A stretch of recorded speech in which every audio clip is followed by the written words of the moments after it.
The morning Homer Winslow rode into Caldwell, Kansas with his hat pulled low and a 7-year-old boy asleep against his chest. Annie Doyle was standing on the schoolhouse steps, shaking chalk dust from her skirts and wondering if she had made a terrible mistake coming west.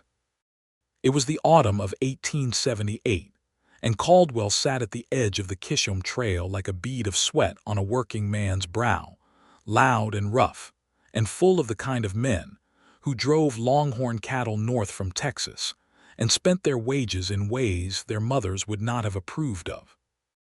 Annie had come from Cincinnati with a teaching certificate, a trunk of books, and a letter from the Sumner County School Board promising her a classroom, a boarding room above the general store, and $30 a month. What the letter had not mentioned was that the classroom had a hole in the roof, the boarding room smelled of dried tobacco and old boots, and the children of Caldwell ranged in temperament from mildly feral to genuinely untamable. She had been there 6 weeks when Homer Winslow arrived. She noticed him because he was different from the cattle drivers who usually clattered through town with their spurs jangling and their voices too loud. He moved quietly, for one thing.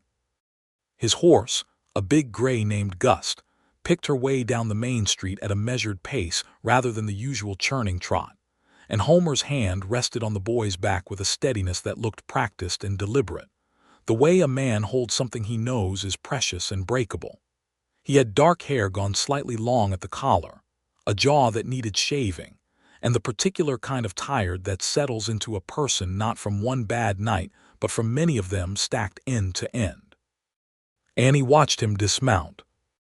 She watched him lift the sleeping boy down with careful arms and settle him against his hip, and something in her chest did a small, involuntary thing that she immediately decided to ignore.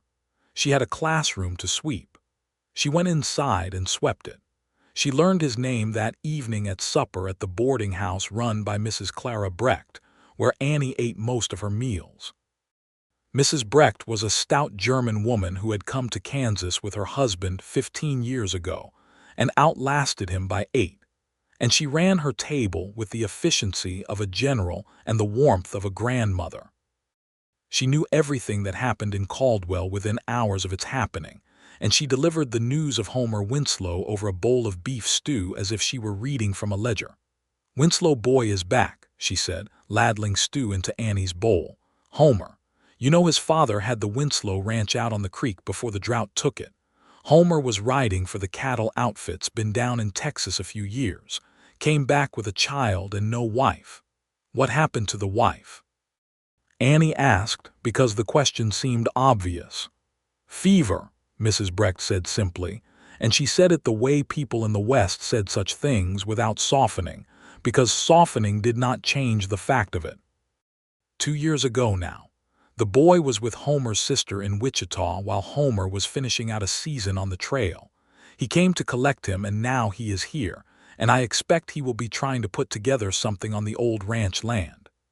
Annie received this information and filed it away and thought nothing more about it, or so she told herself. 3 days later, Homer Winslow walked into her schoolroom. She was at the blackboard writing out the letters of the alphabet in her careful, looping hand, the chalk squeaking slightly on the third R as it always did, and she heard boots on the wooden floor and turned. He was standing in the doorway with his hat in his hands, turning it slowly by the brim in that unconscious way nervous men do with hats, and his eyes were darker than she had thought at a distance, a deep brown that caught the slant of morning light coming through the window. "Miss Doyle," he said. It was not a question. He had done his research. "That is correct," she said. "And you are Homer Winslow."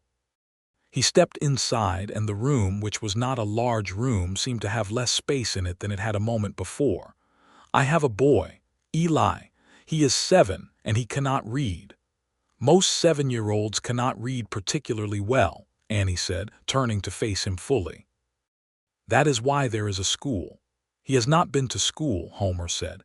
"He was with my sister, and she did not send him because she did not see the need, and before that his mother and I were moving around too much." There was something in the way he said his mother that told Annie the words still cost him something to say.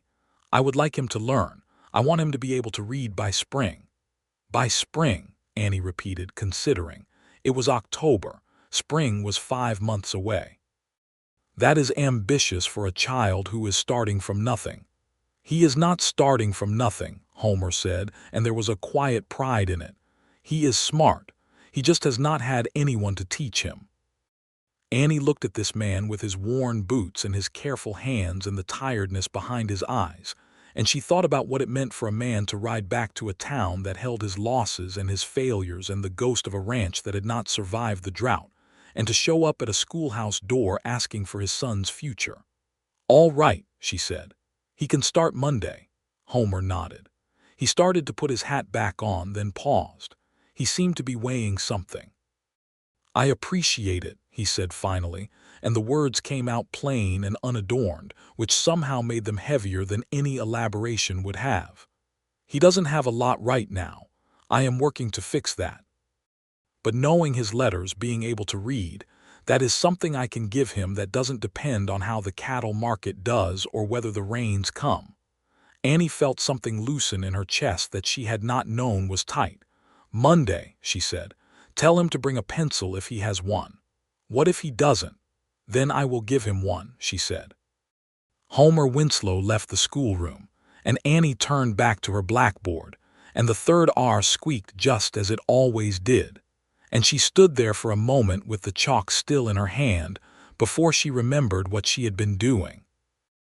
Eli Winslow arrived on Monday with a stub of pencil clutched in his fist and his father's dark eyes in a rounder, softer face, and he sat in the third row and watched everything Annie did with a focused attention that reminded her of a hawk watching a field. He said very little that first day, which was fine.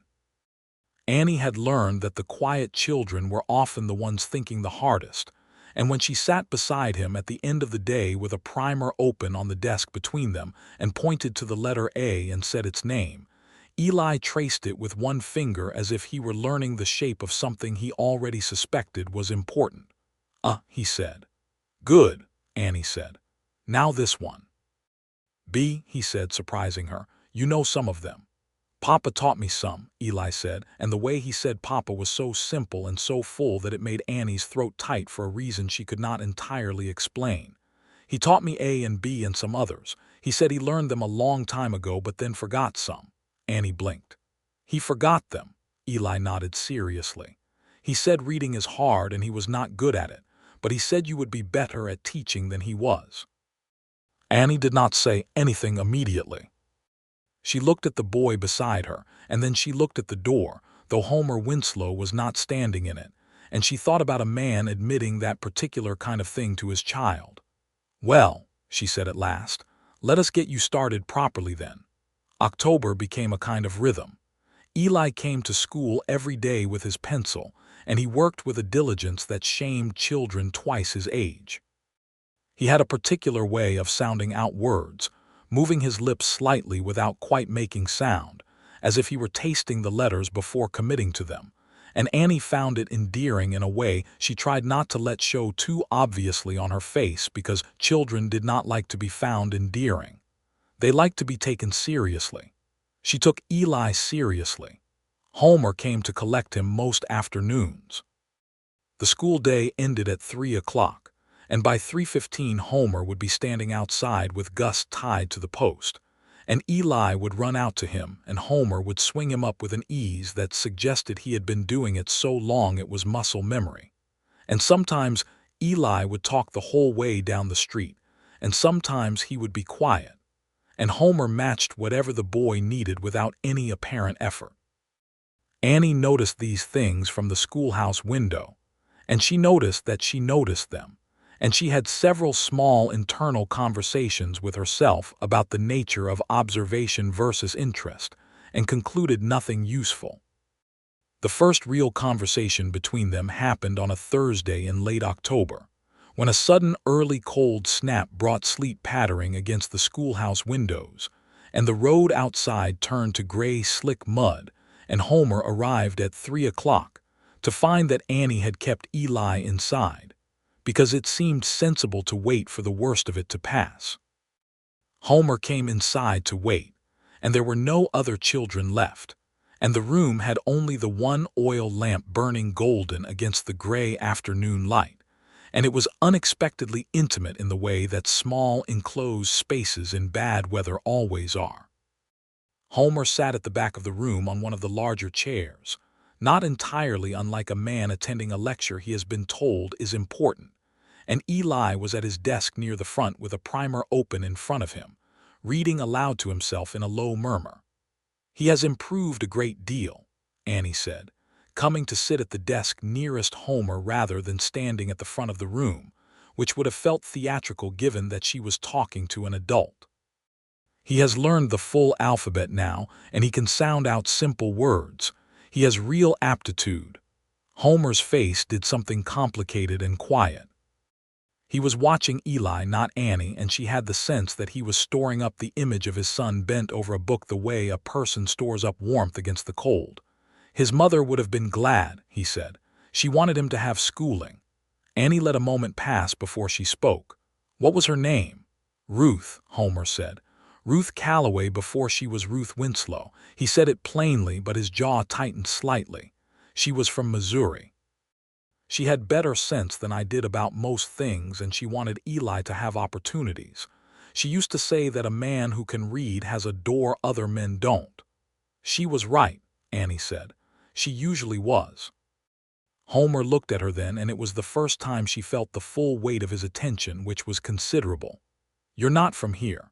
Is it that obvious? You talk like a schoolbook," he said, and she could not tell if it was a criticism or merely an observation. "I'm from Cincinnati," she said. "I graduated from the Ohio Female College. I received my teaching certificate and applied for positions, and the board in Caldwell offered me better terms than anywhere else."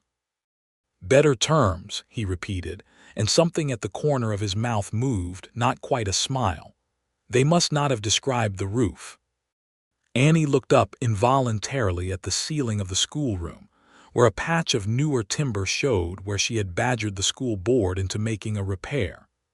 "They mentioned a few things they perhaps should not have glossed over," she said, and that small movement at the corner of his mouth became something she felt safe calling a smile after all. The sleet eased after another half hour, and they went their separate ways into the mud and the cold, and Annie walked home to her room above the general store, thinking about a woman named Ruth who had wanted her son to have a door that other men didn't, and about the husband Ruth had left behind to keep that wish alive. It was Mrs. Brecht who planted the seed, as Mrs. Brecht had a way of doing. "Winslow boy comes to school every day," she observed one evening, pouring coffee thick as creek mud into Annie's cup. "Homer told my nephew at the feed store that he is spending his evenings on the ranch land, fixing the fence, patching the house." "That is good," Annie said. "He needs things," Mrs. Brecht said, with the directness of a woman who had stopped finding circumspection useful sometime in her 40s. "Not charity. He would not accept charity, but he needs things." She paused. "The boy needs reading help in the evenings too, I would think, to really get ahead of where he should be by spring. And there is no one on that ranch to give it." Annie drank her coffee and said nothing, but the idea had been placed in her mind as neatly as a seed in tilled soil, and she knew it would grow. She spoke to Homer about it the following Monday, catching him before he rode away with Eli, and she explained it in the most practical terms she could manage because she had learned in the 5 seconds it took to decide to have this conversation that Homer Winslow was a man who responded to practicality. "Eli is doing well," she said, "but he has a great deal of ground to cover if he is going to be reading properly by spring. I could come out to the ranch 2 evenings a week and work with him. A schoolroom helps, but one-on-one instruction at his own pace would accelerate things considerably." Homer stood with Gust's reins in his hand, and he looked at her with an expression she was beginning to recognize as his thinking expression, still and considered, like a man measuring twice before cutting. "That is a long ride out to the creek and back," he said. "I have a horse," she said. It was not much of a horse. It was a slightly elderly mare named Patience who belonged to the livery and who could be borrowed for reasonable fees, but it was a horse. "I can come get you," Homer said. On the evenings you come, I can ride into town and bring you out and take you back." This was, Annie thought, a considerable thing for a man to offer who was spending his evenings patching fences. "That would be a great deal of riding," she said. "I am used to riding," he said simply, and that was that. She began going on Tuesdays and Thursdays. The ranch was 2 miles out of town along the creek, and in the early evenings of October the light came across the flat Kansas land in long gold sheets that lit the grass a color between yellow and copper, and the creek itself ran low and clear, and the cottonwoods along its bank had gone fully orange. It was beautiful in the specific way that plainly beautiful things are, without any effort at beauty. The house was small and spare and very clean in the way that a man with military habits keeps a space clean, everything in its place, nothing extra. There was a table and 3 chairs, a cook stove, a good rifle on the wall, a shelf with 2 books on it, and a cot in the corner for Eli and a bed through the doorway for Homer. The 2 books on the shelf were a Bible and a farmer's almanac, and they were the only books in the house until Annie started bringing extras from the small school library, slipping them onto the shelf as if they had always been there. Eli's lessons on Tuesday and Thursday evenings were productive and warm and sometimes nearly joyful, because Eli Winslow took to reading the way some children take to water, with relief and velocity, as if it were the element he had been missing. By the end of October he could read simple sentences. By mid-November he was reading short paragraphs. Homer would sit nearby with whatever work occupied his hands, mending leather or sharpening a blade or checking the accounts of the ranch in a ledger. And he was always in the room, but always at a respectful distance, and he was always listening.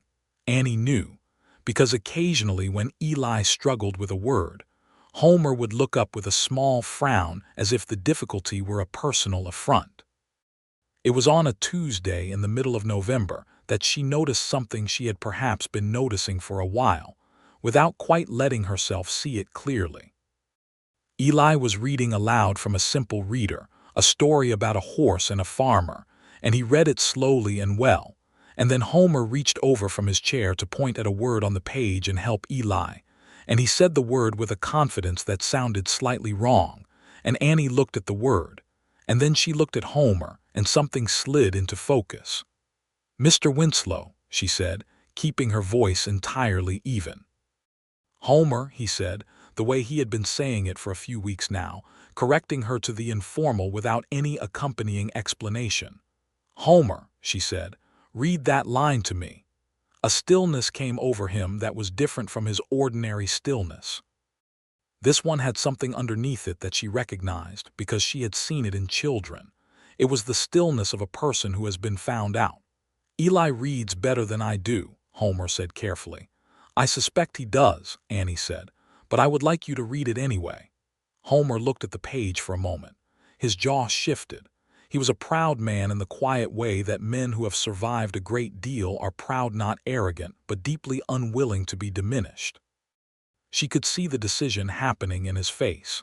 And then he read, slowly, with effort, sounding out the harder words the way Eli did, moving his mouth around them before committing, and in several places getting them wrong.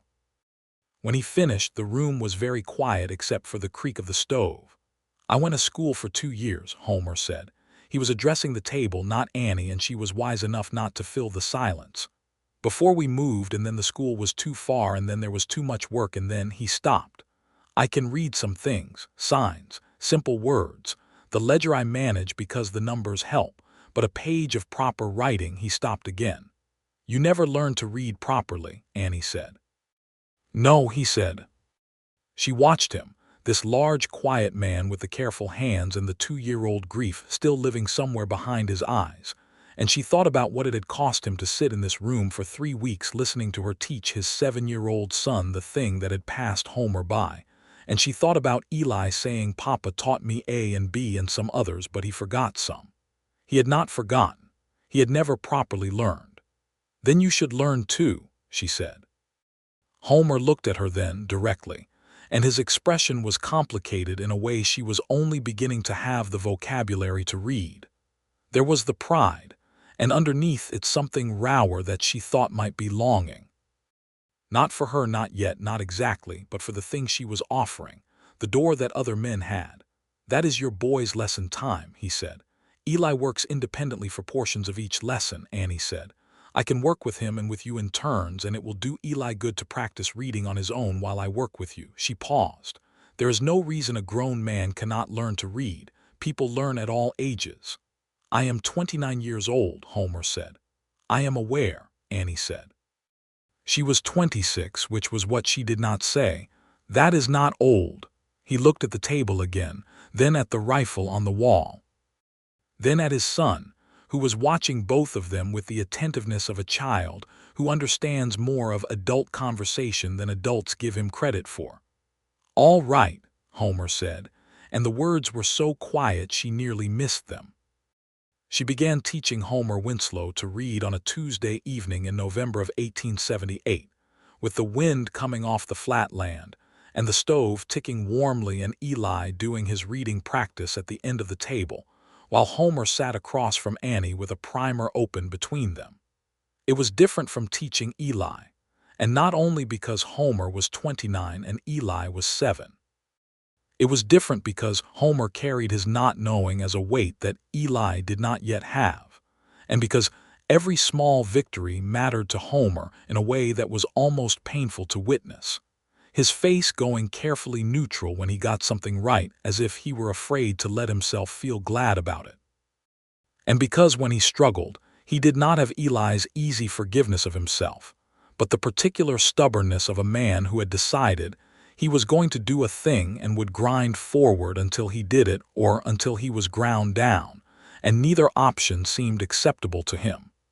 Annie had taught children who found reading difficult, and she had developed patience for it. But Homer was not difficult in the way children were difficult. He was precise and frustrated and intensely focused, and he remembered everything she showed him with a ferocity that told her his memory had always been his substitute for the reading he could not do. He had gotten through 29 years by remembering what people told him, by memorizing what he heard, by reading the things he could and working around the things he couldn't. The revelation of this, the scope of it, came to her gradually over the first 2 weeks, and she found it quietly astonishing. She found him astonishing if she was being honest with herself, which she was trying more than usual to be. November moved forward. The lessons continued.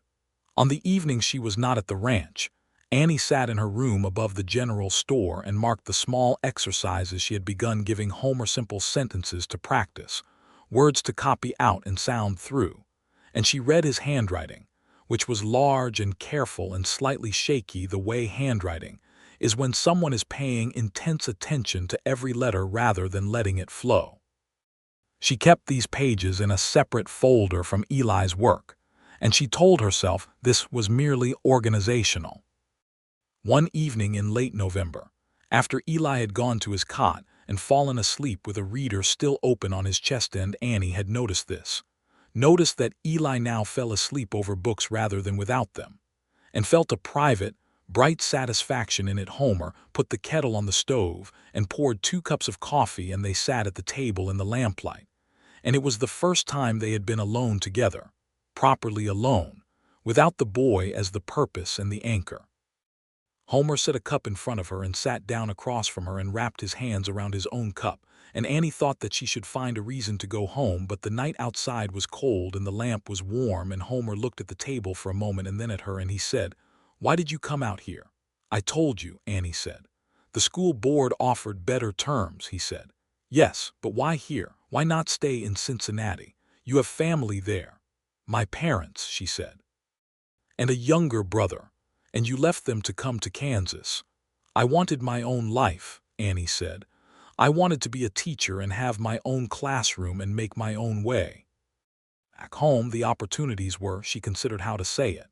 "A woman in Cincinnati in my position has 2 respectable paths. She teaches until she marries, and then she stops teaching because teaching and marriage are considered incompatible by most school boards. or she does not marry and goes on teaching, and everyone is very kind about it in a way that makes it clear they pity her. Homer was watching her steadily. And neither of those suited you. I wanted to teach and I wanted to choose, Annie said. Coming west seemed like the best chance of having both, even if it meant starting somewhere rough. It is rough, Homer agreed. It is also beautiful, Annie said, and she meant it. The long gold evenings and the flat horizon and the creek and the enormous sky that was bigger than any sky she had known in Ohio. Homer was quiet for a moment. Then he said, Ruth chose it too, coming west. She said the same thing, that there was more room here, more room to be what you wanted to be. His voice was level and quiet, and she had learned to hear what was underneath his levelness. She was braver than I was about most things. You are here, Annie said. You came back to a place that holds difficult things for you, and you are working to rebuild it, and you brought your son, and you are giving him everything you can. That does not look like a man who lacks bravery. Homer looked at her for a moment with that unguarded expression she sometimes caught before he put his careful face back in order. You say things straight, he said. Is that a problem? No, he said. No, I have always found it easier to talk to people who say things straight. He drank his coffee. She drank hers. Outside, the wind came off the plain and curled around the corners of the small house, and the lamp burned steady, and inside it was warm. She rode home that evening with the stars spread enormous overhead, and the plain silver and black around her. Homer riding beside her as far as the edge of town as he always did, and she was aware of him beside her in the dark in a way that she had not quite allowed herself to be aware of before. The sound of Gust's hooves on the frozen ground, the shape of him against the winter sky. He said good night at the livery, and she walked up the stairs to her room and stood at the window for a while looking at nothing in particular. She was not a woman who had much use for pretense, especially with herself. She admitted, standing at that window in the November dark, that she was falling in love with Homer Winslow, and then she went to bed and tried to sleep, which took longer than it usually did. December came, and with it the first real cold of the Kansas winter, the kind that came in off the plain with a mean edge and made the inside of windows glitter with frost. Annie wore an extra layer to the schoolroom and kept the stove going all day, and the children pressed close to it during breaks, and Eli Winslow could now read simple stories from beginning to end, which he did with a quiet pride that mirrored his father's in its precise refusal to be too visibly pleased. Homer was progressing faster than she had expected. He had that relentless memory working in his favor, and once he had learned a word thoroughly, he did not forget it. He was beginning to read sentences, whole sentences, laboriously and slowly but correctly, and on a Thursday evening in early December he read a paragraph from the Farmer's Almanac, not a primer, a real book with real sentences, and when he reached the end of the paragraph he put the book down flat on the table and sat back in his chair and looked at the ceiling. That was the almanac, Annie said. Yes, he said. You read that yourself. Yes, he said again, and this time he could not entirely prevent what happened to his face, which was something complicated and very bright that he banished quickly but not quite quickly enough. Homer, Annie said, you can be glad about it.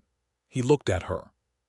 The lamp between them threw warm light over both their faces, and she watched him decide something, and then he smiled, which was not something she had seen from him in full before, something he had allowed in fragments, at the corner of his mouth, in the narrowing of his eyes. But this was the whole of it, and it rearranged his face entirely and made him look younger and lighter and like a man who had put something down that had been heavy. I'm glad, he said. I am very glad. Annie smiled back, and they sat across from each other in the lamplight with the cold outside and Eli asleep on his cot, and something shifted between them that both of them felt and neither of them immediately named. It was named at least partially the following Tuesday. She had brought Eli a new reader, a slightly more advanced one, and she was working with him on it when she heard an unfamiliar horse outside, and then the door opened and a man came in who was not Homer. He was younger than Homer, thinner, with a cheerful face under a battered hat, and Eli jumped up with a shout of Uncle Cal. That told Annie everything about who this was. Callum Winslow was Homer's younger brother, who had been working for a cattle outfit in the Texas Panhandle and had decided to come north and spend the winter at the ranch. He shook Annie's hand with great enthusiasm and looked at her with an open, interested expression that was nothing like his brother's careful regard. "You're the schoolteacher," Callum said. "I am," Annie said. "Homer talks about you," Callum said, and he said it with a grin that his brother, arriving behind him and catching the tail end of this, did not visibly appreciate. "She is teaching Eli," Homer said, stepping inside and closing the door. His voice was even, and his eyes cut briefly to his brother, with an expression that Annie suspected had a great deal of meaning in the private language of brothers. "She is teaching you too," Eli announced helpfully from his chair, and Homer looked at his son with an expression of profound parental resignation. Callum's eyebrows went up. "Homer, you're taking reading lessons?" "Yes," Homer said, and he said it with exactly the flatness that meant he was not going to say anything more on the subject, and anyone who pushed it would regret the decision. Callum had the wisdom not to push it, which told Annie he was smarter than his cheerful, unbothered exterior suggested. He took himself off to see to his horse, and Homer sat down at the table, and Annie began the lesson. And the lesson was the same as it always was, except that Annie was very aware of herself being aware of Homer. And she thought Homer was being careful about something too, some new exactness in the way he held himself. After the lesson, Callum was back inside and he told stories about the Texas Panhandle with considerable dramatic flair, and Eli listened with his eyes huge, and Homer listened with the still attention he brought to things he found genuinely interesting. And once Callum said something that made Homer laugh, a real laugh, low and brief, and Annie heard it from across the room and had to look at the pages in front of her and think very deliberately about vowels. Callum, she would realize later, was not subtle. On the ride back into town, Callum had come along because he said he needed tobacco from the general store, which Annie suspected was not the real reason. He maneuvered his horse up alongside hers and said, in a conversational voice that was clearly designed to sound casual, "He is different when you are here." "I don't know what you mean," Annie said. "Yes, you do," Callum said pleasantly. "He is lighter, he worries less." Callum considered. "Homer took Ruth's death very hard. Not in a way you'd always see, because he doesn't put things out where people can see them. But he closed up. He ran cattle trails for 2 years and he just ran. And now he is here and he is building something and Callum seemed to decide he had made his point. "He's different when you're here," he said again. Homer, riding on Annie's other side, said, "Callum." "Just making conversation," Callum said, and touched his hat brim to Annie and pushed his horse ahead. Annie rode the rest of the way to town in the cold dark, and she could feel Homer's presence beside her the way she had begun to feel it as a specific thing, particular and warm. And when they reached the livery and she dismounted and turned, he was right there, closer than usual in the narrow space, and his face was in shadow but she could see his eyes. "He talks too much," Homer said. "He is easy to talk to," Annie said. Homer was quiet for a moment. "He is right that I am." He stopped, tried again. "Since you have been coming out, both for Eli and for the reading, it has been." He stopped again. Homer Winslow was a man of few words and most of them were well chosen, but he was choosing them with unusual difficulty right now, and she found she did not want to help him through it. She wanted to hear what he found on the other side of the difficulty. "Good," he finally said. "It has been good," and the word was so plain and so wholly meant that it reached her better than something elaborate would have. "Yes," she said, "it has been good for me too." He held her gaze for a moment and she held his, and then he said good night and turned back for the ranch, and she stood at the door to the livery and watched him ride away into the dark until he was just sound and then nothing, and she went upstairs and sat on her bed and pressed both hands against her face and said quietly to the empty room, "Oh, you are in very serious trouble, Annie Doyle." Christmas in Caldwell was a boisterous, complicated affair. The church held services and Mrs. Brecht cooked for 3 days beforehand, and the saloons stayed open, and the cattle pens were quiet for a week because no drives came through in December, and the town had a particular quality in the cold, clear days before Christmas, still and bright and full of wood smoke. Annie's parents sent a package from Cincinnati with a letter and a woolen shawl and a tin of good tea, and she read the letter sitting on her bed and felt the specific ache of distance that she had made her peace with but could not entirely eliminate. She spent Christmas Eve at Mrs. Brecht's table with half a dozen other people, including 2 other boarders and the Reverend and his wife, and the food was enormous and excellent, and the conversation warm, and she walked home through the cold, clear night thinking that this was her life, and she had chosen it, and she was glad. Homer had invited her to bring Eli's Christmas lesson to the ranch on the Tuesday before Christmas. When she arrived, Callum had strung something that aspired to be a garland of cedar across the doorway, and Eli was wearing a slightly bewildered expression that suggested the decorating had been his uncle's idea entirely. On the table was a small, carefully wrapped package with her name on it in Homer's large, careful handwriting. She looked at the package and then at Homer, and he looked at the table. "It is only a small thing," he said. "It was a notebook. A good one with a leather cover and cream-colored pages, the kind of thing a person uses for writing down important things, and inside the cover in Homer's handwriting it said, 'For Miss Annie Doyle, who puts things straight. With thanks.' And then his name below that, written out fully, Homer James Winslow, because that was what he had been practicing, and the letters were full and sure. She had to look up at the ceiling for a moment to collect herself. "It is not a small thing," she said. She had brought things for both of them.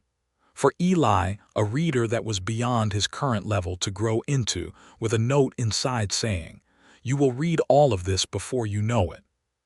For Homer, a copy of the collected short stories of Bret Harte, which she had ordered from a bookseller in Kansas City, and which she had thought about for a long time, because the stories were set in the West, in mining towns and on cattle trails, and they were real American stories, and she had thought that Homer Winslow deserved to have his first real independent reading be stories that belonged to his world.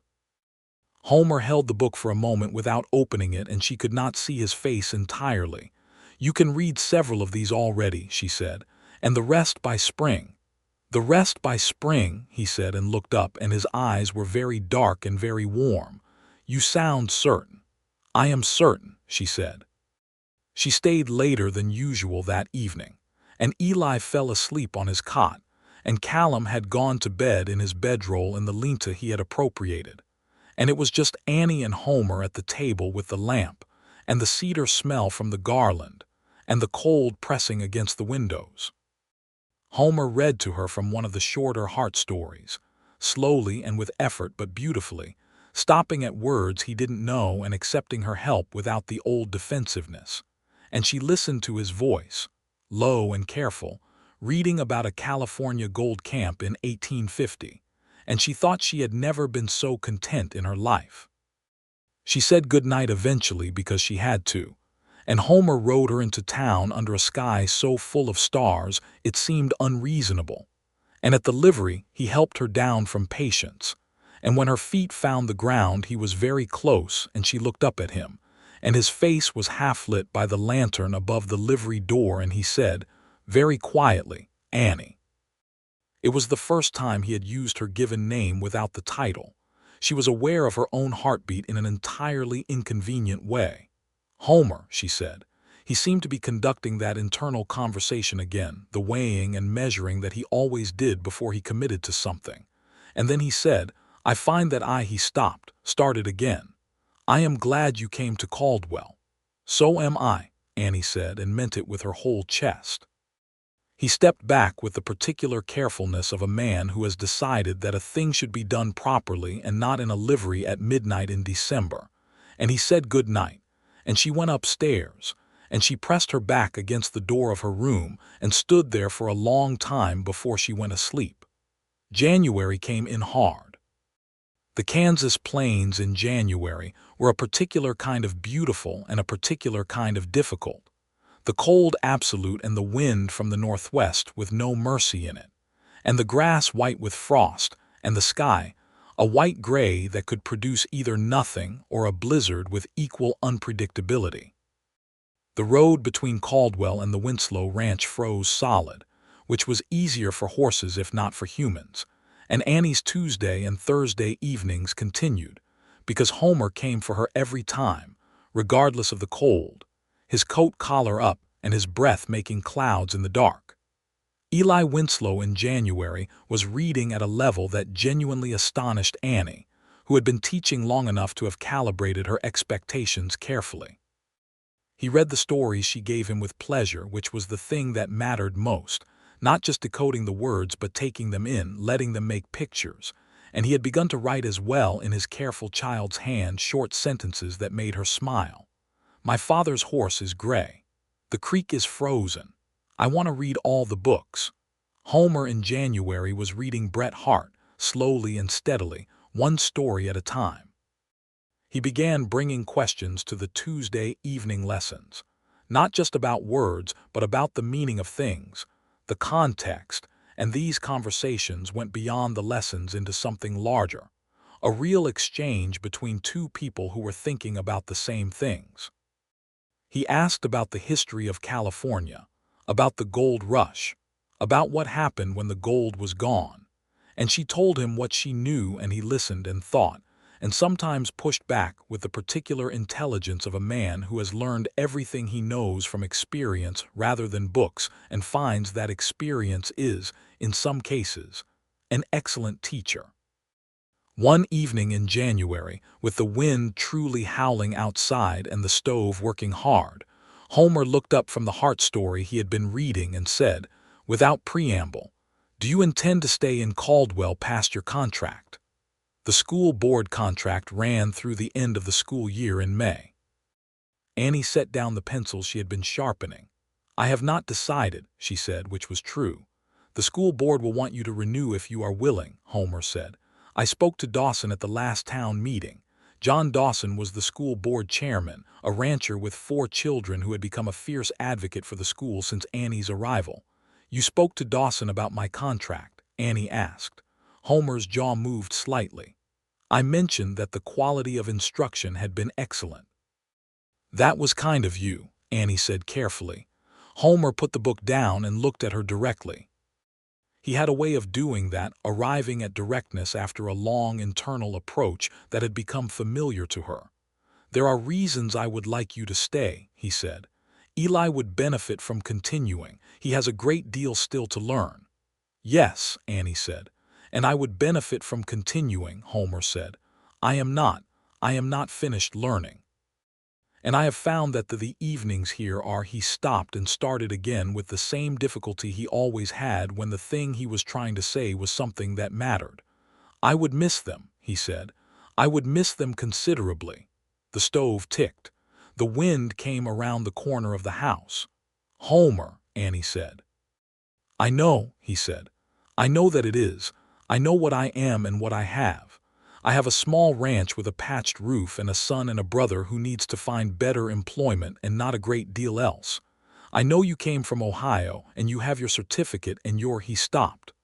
"Homer," Annie said again, and she stopped speaking because she had decided she was done being careful about this particular thing. She reached across the table and put her hand over his, which was large and warm, and went very still under hers, and she said, "I am going to stay in Caldwell past May." He looked at their hands on the table. He turned his over slowly so that his palm was up and her hand was in his and his fingers closed around hers. "Good," he said, and the word was the same plain, enormous word it had been before Christmas. They stayed like that for a while, hands linked across the small table in the lamplight, and the wind went around the house and the stove ticked, and in his cot Eli breathed slowly in his sleep. Nothing else happened that evening, and nothing else needed to. February in Caldwell brought the kind of weather that tested everyone's patience with the plains. Days of gray cold broken by brief pale sunshine, and then more gray cold, and the cattle drives were still months away, and the town was quiet with the quiet of a place conserving itself for busier seasons. Annie added a second primer to the school library, lobbied successfully for a new stove grate to replace the cracked one, and wrote a report to the school board on each student's progress that was detailed and favorable across the board. She wrote about Eli Winslow that he was reading at a level appropriate for a child a year and a half his senior, that he showed genuine love of stories and excellent retention, and that with continued support, he would be an exceptional student. She was proud of this report in the specific way she was proud of every child's progress, and also in a way that was slightly more personal. She thought about Homer more than was perhaps strictly rational. She thought about his hands on the table. She thought about the way he listened when she talked, with his full attention rather than the surface attention that people offered while waiting to speak themselves. She thought about the fact that he had ridden to town through a January blizzard to collect her for Eli's lesson, and had not made anything of it, had not asked for credit for it, had simply done it because he said he would. She thought about what it would be like to build something in this place with this man, and then she would bring herself back to the matter at hand, which was either teaching or her own reading or her correspondence, and she would be sensible for a while before she thought about it again. Homer came to collect her on a Thursday evening in mid-February, and when she came down to the livery, she found him in conversation with a man she did not know, a larger man with a hard red face and a coat that had seen better days, and there was something in the energy between them that made her pause on the stairs. The conversation ended when Homer saw her, and the other man moved off down the street without acknowledging her, and Homer said nothing as he helped her up onto Patience. Who was that? She asked as they rode. Roy Sutter, Homer said. He has been grazing cattle on the creek land that borders my property. There has been a dispute about the boundary since my father's time. He was reminding me of that. In a threatening way. Homer was quiet for a moment. Sutter is the kind of man who does most things in a threatening way, he said. It is his primary mode, but it is a boundary dispute, not more than that. It will go to the county and be settled. Annie accepted this because Homer said it with the tone of a man who has assessed a situation and decided its actual danger level, not the tone of a man minimizing danger he does not want to worry her with. She had learned the difference. The lesson that evening was particularly good. Eli read an entire story from beginning to end without assistance, a story about a dog who found his way home over a great distance, and when he reached the end he looked up at Annie and then at Homer with an expression of mingled achievement and emotion, because the story was a good one and it had clearly gotten into him. The dog made it home, Eli said. He did, Annie agreed. Eli looked at the book for a moment. Can I keep this one? It is yours, Annie said, because she had been planning on it. After the lesson, while Eli looked at the illustrations in his new book with the studied attention of a child who has discovered that pictures and words together are better than either alone, Homer read to Annie from the Heart collection. He was near the end of it now, reading more fluently than she had dared hope when they began, and his voice in the quiet room had become one of her favorite sounds, steady and low, shaping the words with care. When he finished the story, he closed the book and set it on the table and said, I want to tell you something. All right, she said. When Ruth died, he said, I thought that part of things was finished for me, not as a choice I made. Just as a fact of things, I had Eli and I had my work and I thought that was what it was going to be. He was looking at the book rather than at her, but his voice was even and deliberate.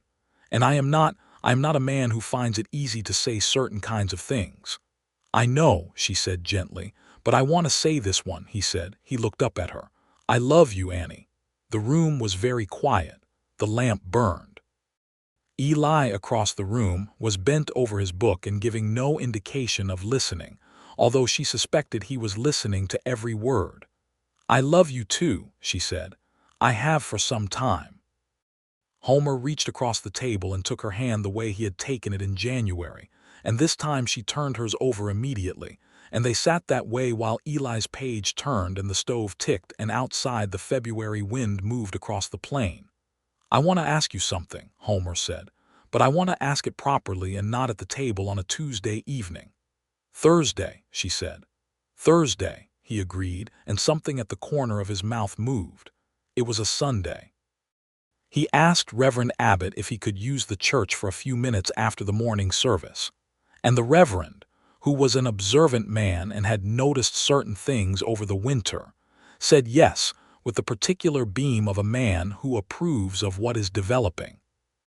And Homer came to find Annie as the congregation dispersed into the cold February morning, and he walked with her into the empty church, which smelled of candle wax and wood and cold, and the light came through the plain windows in thin winter slats, and he turned to face her with his hat in his hands. He did not say it at great length because that was not his way, but he said it clearly and completely. That he had not expected this winter to give him what it had given him, that she had given his son something irreplaceable, and given him something he had carried the lack of for his whole adult life, that she had made the ranch feel like a place worth building rather than a place to endure, and that he wanted to marry her if she would have him, and that he understood it was a plain life he was offering with a lot of uncertainty in it, and that he thought they could build something good together, and that he loved her.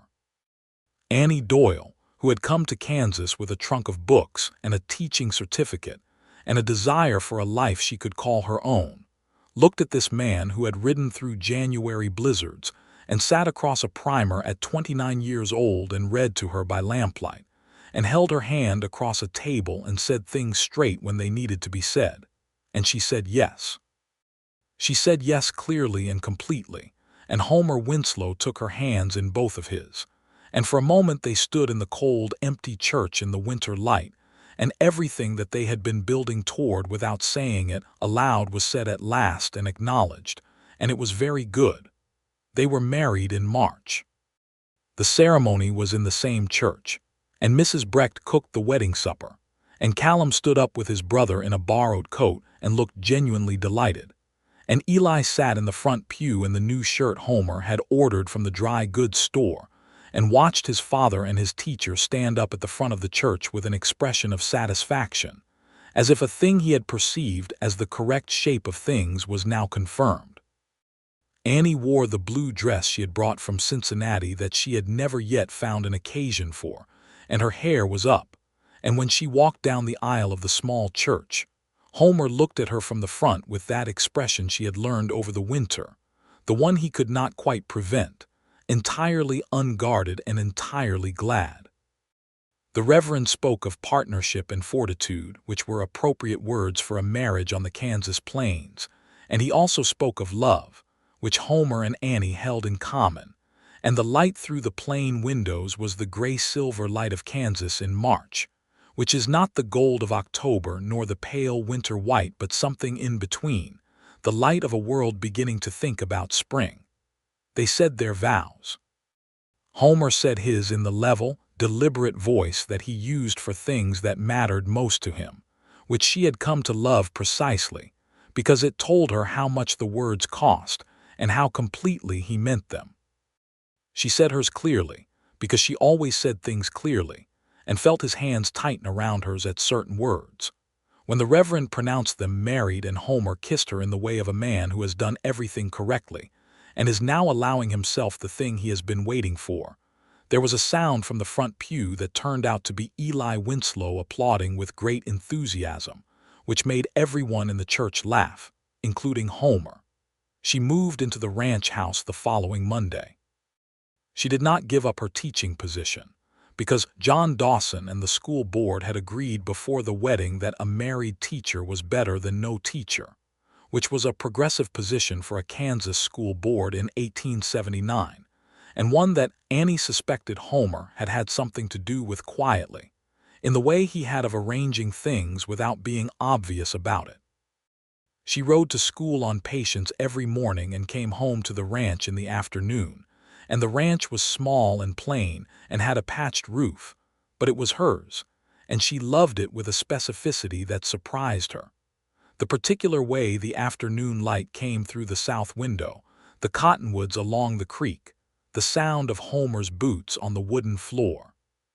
She brought her books, which doubled and then tripled the small shelf, and eventually required a second shelf that Homer put up on the east wall of the main room on a Saturday afternoon, with great care and considerable precision.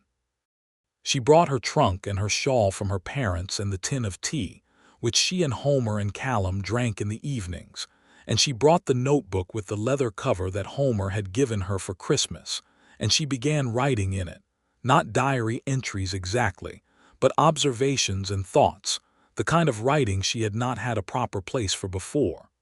Homer continued to read. This was something she had wondered about, whether the reading was purely instrumental, a means to an end, or whether it had taken hold in him the way it had taken hold in Eli.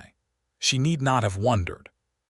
By March, he was reading the almanac with ease, and the newspaper that came weekly from Wichita, and then she began bringing him books from the school library, and he read them with the same relentless focused attention he brought to everything, and he had opinions about them, which he shared at the supper table in his direct way, and these conversations became some of her favorite things. He read a book about the history of the cattle drives one April evening and put it down and said, "Half of this is wrong." "Which half?" Annie asked. "The part about the trail bosses. He makes them sound like they were all rough men with no sense." "The best trail bosses I knew were the smartest men in any room, they just didn't have much schooling." "You were one of those men," Annie said. "I wasn't a trail boss," Homer said. "You had the sense," she said. "The schooling just came late." He looked at her for a moment. "You always say things like that." "Like what?" "Things that are," he seemed to search for the word, "things that are exactly the thing that needs saying." She felt warmth move through her chest. "You make it easy," she said. "You are a man who deserves to have things said right." Spring came to the Kansas plains in stages, the way it always does there. Not a sudden warm arrival, but a slow renegotiation between winter and the season coming after it. The grass began to come back in late March, the palest possible green, and the cottonwoods put out their first leaves in April, and the creek ran fuller than it had in October, snowmelt from somewhere higher up the watershed, and the cattle drives began again on the Kishom Trail, and the town of Caldwell filled with its seasonal noise and energy. Eli Winslow was reading by spring.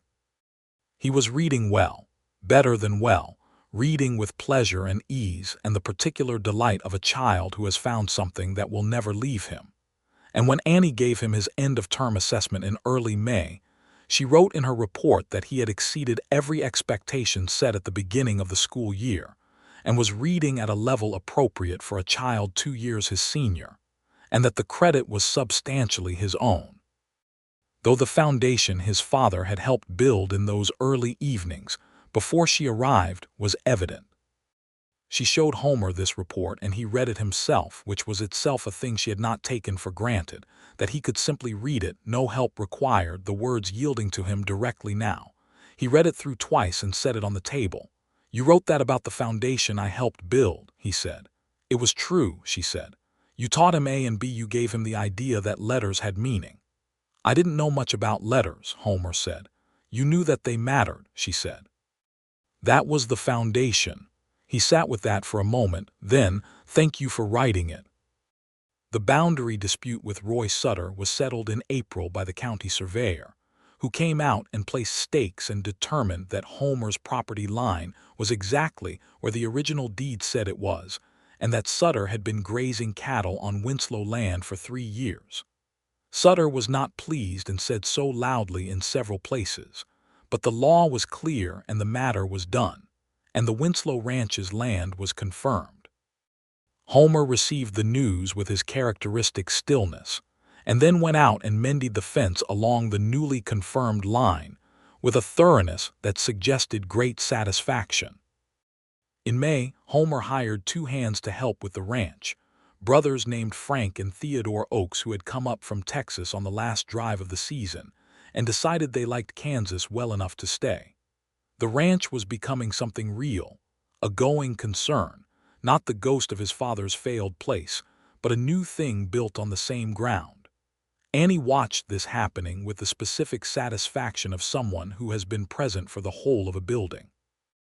The school year ended in late May with a small ceremony in the schoolroom, parents filing into the little room and standing along the walls while their children read or recited or demonstrated their arithmetic. And Eli Winslow stood up and read a passage from one of the Bret Harte stories, the one about a man who made something from nothing in a hard country, and he read it without hesitation, clearly and with feeling.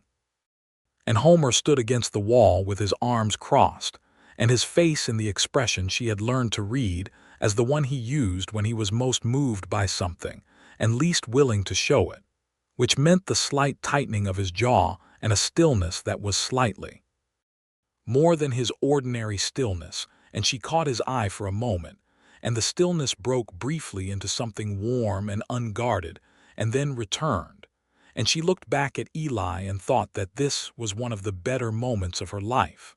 Summer was the busy season. The cattle drives brought money and chaos to Caldwell in roughly equal measure, and Annie, without school to occupy her days, took on a few private tutoring students in the mornings, children whose parents wanted their reading advanced over the summer, and she worked on the ranch in the afternoons, doing the things she was learning to do with a combination of genuine interest and occasional spectacular failure that Homer received with great patience and occasional barely suppressed amusement. She learned to put up preserves. She learned to manage the kitchen garden. She did not learn to ride fences with any particular grace, but she tried, and trying counted. In the evenings, Homer read. He had gone through the Bret Harte completely, and moved on to a history of the great cattle drives that he had ordered from the bookseller in Kansas City, and received with the same expression he had given the almanac that December evening, that look of a man encountering something he has been approaching for a long time and has finally reached. He read it in the evenings and discussed it at supper, and occasionally had to be reminded that the discussions were happening during meals, because Eli was also there and also interested and willing to argue about cattle drives, which was fine, but it was more productive to get through supper first. Annie wrote to her parents about Homer in a long letter in June. She had mentioned him in letters since February but had been careful about what she said until they were married, and then she had written that she was married to a rancher named Homer Winslow, and she was very happy. And now she wrote more, about who he was, about the ranch, about Eli, about the Tuesday and Thursday evenings in the lamplight, and the way he had learned to read at 29 and what it had meant and what it had become. Her mother wrote back a long letter in July that said, among other things, that she wished they could meet him, and that Annie sounded more entirely like herself in these recent letters than she had in years, and that was the best thing a mother could hear. Homer wrote a letter to Annie's parents in his own hand. She did not know he was going to do it until the letter was sent, and she only found out when her mother mentioned it in her next letter with considerable emotional impact. Homer had written to them in his direct way, telling them who he was and what he intended, and that he understood they had not been present at the wedding and that he was sorry for that, and that Annie was, and here he had used the exact word exceptional, and that he was going to do right by her and by the life they were building. Annie read her mother's letter at the kitchen table with Homer sitting across from her, and when she reached the part about his letter she looked up at him. "You wrote to my parents," she said. "It seemed like the right thing," he said, entirely undefensive. She looked at him for a moment. "Homer James Winslow," she said. He waited. She found that she needed a moment. "You are a remarkable man." "I am a man who learned to write letters," he said, and the corner of his mouth moved. She got up from the table and kissed him with an enthusiasm that she had been building since she read the letter and that he received with great willingness. And Eli, who came in from outside at that moment, took one look at the situation and went back outside with the philosophical air of a child who has made peace with his father and his stepmother being in love. In the late summer, Annie discovered she was expecting a child. She told Homer on a Sunday morning in August, sitting at the kitchen table with her coffee before him, choosing the moment with the care she gave to all important things. She said it plainly, which was her way, and she watched his face go through something complex and complete in the space of about 3 seconds surprise, and then something else, something so large she almost looked away because it felt private, and then he was out of his chair and he had her hands in his and he said her name in a voice she had not heard from him before, soft and full. "Are you well?" he said. "I am very well," she said. "Is everything is fine, Homer." Women have been doing this for rather a long time. "I know," he said. "I know that," but he did not let go of her hands. She told Eli that afternoon, sitting with him on the porch, and Eli received the information with the focused consideration he brought to most significant things. He thought about it for a while, which she let him do. "Will it be a boy or a girl?" he asked. "We don't know yet," she said. "I would like a brother," Eli said, with the frankness of a child who has been an only child long enough to have clear opinions about it. "But a sister would be acceptable." Annie laughed, genuinely and fully, and put her arm around him, and Eli leaned against her with the easy unself-consciousness of a child who has gotten used to being leaned against. The school year started again in September, and Annie taught through the autumn, and she was fine and the baby was fine, and the ranch settled into its new rhythms with the Oaks brothers handling more of the heavy work and Homer managing the accounts with a facility that still quietly amazed her.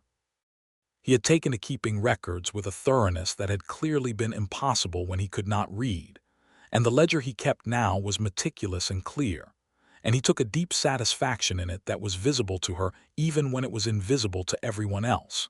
He read constantly. By autumn he was not a beginning reader but a real one, working his way through books by choice and for pleasure, and bringing them into his days the way a man brings in water from a well as a necessary and good thing. He read the newspaper now front to back every week. He read the history books she brought him. He had developed a specific interest in the history of the plains, the ecology of the grassland, the pattern of drought and flood that governed farming and ranching in Kansas, and she ordered him books from Kansas City and from a bookseller in St. Louis that she had discovered, and they arrived in brown packages that Eli brought in from the post with great ceremony. Callum, who had ridden out in the spring to take a job driving cattle again, came back in October with a friend, a young woman from Wichita named Dorothea who he clearly intended to make the world aware of, and who was sensible and warm and thought Eli was wonderful and told Annie, in the private way of women who trust each other quickly, that Callum had talked about Annie and Homer the whole way from Wichita, and that she had been very curious to meet the woman who had taught the whole Winslow family to read. "Not the whole family," Annie said. "Close enough," Dorothea said, with a smile that said she understood things. Callum and Dorothea were married the following spring in the same church, and by then Annie had a son. William Homer Winslow arrived in February, which was not the most convenient month in Kansas for arriving at anything, but he arrived with great decisiveness and a healthy pair of lungs, and Homer, who had been steadfast and somewhat gray-faced through the labor, held his son for the first time with an expression that was the same one Annie had seen on Christmas Eve when he smiled the whole of his smile, that rearranged, younger, lighter face, except this time it stayed. This time he did not put his careful face back in order. He just stood in the lamplight of their bedroom with this new, small, furious person in his arms, and he looked at Annie, and the expression on his face was something she knew she would carry with her for the rest of her life. Eli, who had been waiting in the main room with Callum, came in and looked at his brother with the serious attention of a boy who understands that this is a significant moment, and he said, "He is very small." "He will grow," Homer said. "Good," Eli said. "I have things to teach him." Homer looked at Annie over Eli's head, and there was something in his face that she read perfectly, the awareness of the echo, of all the teaching that had brought them here, and she smiled at him, and he smiled back, the whole smile, and the baby made an indignant sound that brought everyone's attention back to the matter at hand. William was a strong baby who became a curious child, and the ranch house got a proper extension built on it in the spring. Homer and the Oakes brothers and Callum working 3 weekends in a row with lumber hauled from Caldwell, and the new room was large enough for a proper nursery, and a desk where Annie could write and read in the evenings, and the second shelf on the east wall was supplemented by a third, and the books spread through the house the way water finds its way into all the available spaces, which Annie found deeply satisfying. By the summer of 1880, the Winslow Ranch had 10 good horses, a small herd of cattle, a working arrangement with one of the larger trail outfits for seasonal grazing rights, and a kitchen garden that was the best in the county according to Mrs. Brecht, who was a rigorous judge. Frank and Theodore Oakes had built themselves a small bunkhouse behind the main house and were permanent hands, and they ate supper with the family most evenings because the line between hired hand and family on a working ranch is one of those lines that gets walked across regularly in both directions. Eli, at 8 going on 9, was reading everything he could find and had begun asking Homer to bring him books from the bookseller in Kansas City on his trips to Wichita, which Homer did without comment, simply arriving home with packages that Eli received with the same ceremony he had always given important things.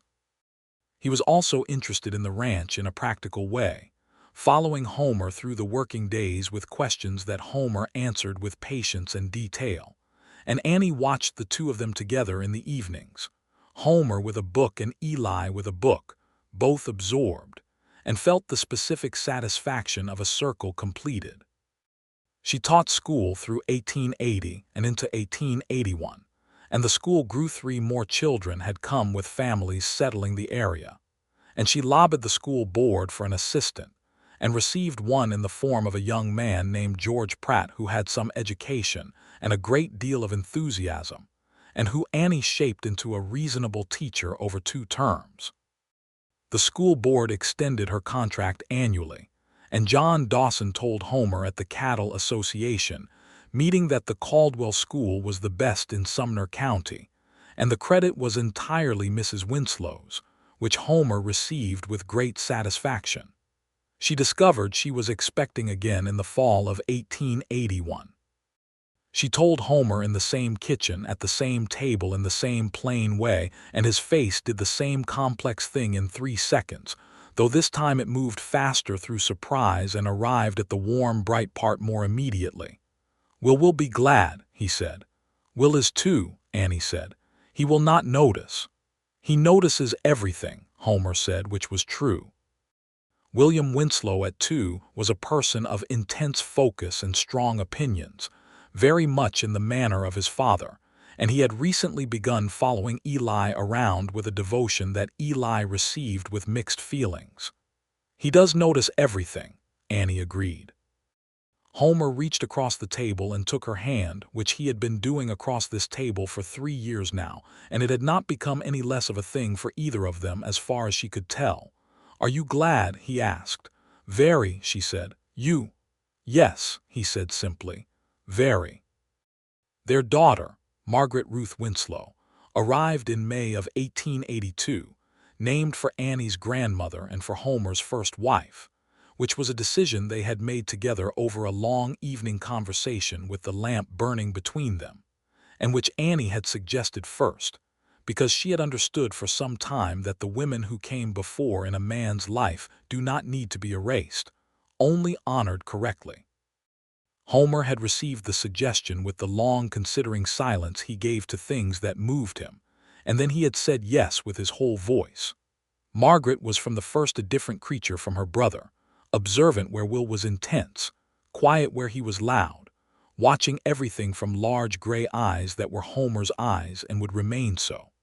She smiled early and held her head up early, and seemed from the beginning to have a precise understanding of exactly where she was and who was around her. Eli, at 10, received his sister with the combination of dignity and helpless delight that very serious children receive babies, which is to say that within 3 days he was holding her, whenever she allowed it, and reading to her in a low voice from his current book, which was a collection of frontier stories. And Homer stood in the doorway of the main room one evening watching this, and Annie came to stand beside him, and they both watched Eli reading aloud to a 6-week-old Margaret, who was watching him with her gray eyes as if she understood every word. "He is going to be an excellent brother," Annie said softly. "He is going to be an excellent man," Homer said, and the words were Homer's words, plain and complete and carrying their full weight, no excess and nothing missing. She looked at him in the evening light of the main room, this man she had found on a pair of schoolroom steps in the fall of 1878, this man who had walked into her classroom with his hat in his hands and asked her to teach his son to read, this man who had sat across a primer from her and learned the thing he had carried the lack of for his whole adult life, and who had given her back in the exchange something she had not known she needed. She looked at him and he looked back at her, and outside the Kansas summer evening was turning the light gold through the windows the way it had turned it gold in October when they first saw each other, and the ranch around them was real and solid and built out of hard seasons and good ones, and their children were in the next room, one reading aloud and one listening, and everything was, in the precise word Homer preferred, good. "I love you," she said. "I love you," he said. He said it the way he said everything that mattered, directly, without ornament, making sure she could hear every word.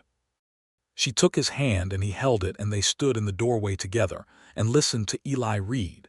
And the story he was reading was about the West, about this hard and beautiful country, and the words came from a boy who had not known any of them 2 years ago, in the voice of a child who had grown up faster and better than anyone had asked him to. And the lamp burned in the room, and the evening came through the windows, and everything that needed to be said had been said, and everything that needed to be built had been built, and the spring they had been told to wait for had come and gone several times over now, and what grew from it was still growing. Homer Winslow had come to Caldwell with a sleeping boy against his chest, and a patched ranch, and the grief of a hard few years, and a need he had never said aloud. And Annie Doyle had come with a trunk of books and a teaching certificate, and a desire for a life she could call her own. And what they had made of those things, together, in the time between the autumn and the spring, was the kind of life that does not have a name in any primer, but that every person who has built something real from unpromising materials will recognize when they see it. It was a life. It was theirs. It was very, very good. Eli finished the story as the last of the daylight went from the windows, and he closed the book and looked at Margaret, who had fallen asleep against his arm, and he looked up at his father and his stepmother standing in the doorway, and he said, with the matter-of-fact authority of a 9-year-old who has decided something, "This was a good story." "They usually are," Annie said. "What's the next one?" Eli asked. Homer looked at Annie. Annie looked at Homer. And Homer Winslow, who had not been able to read the label on a flour sack 4 years ago, who had sat across a primer with a schoolteacher in November lamplight and learned the thing his son was already learning, who had read the almanac and the newspaper and the histories and the frontier stories and the letters his wife wrote to Kansas City for more books. Homer reached up to the shelf on the east wall and found a book and brought it across the room and handed it to his son. And Eli turned it in his hands and read the title aloud, clearly and without effort, the way he did everything with words now. "Good," Eli said. He opened the book to the first page and settled Margaret more carefully against his arm and looked at the first line of the first page. "Ready?" he asked. "Ready," said Homer and Annie together, and they went to sit with their children in the lamplight, and the story began.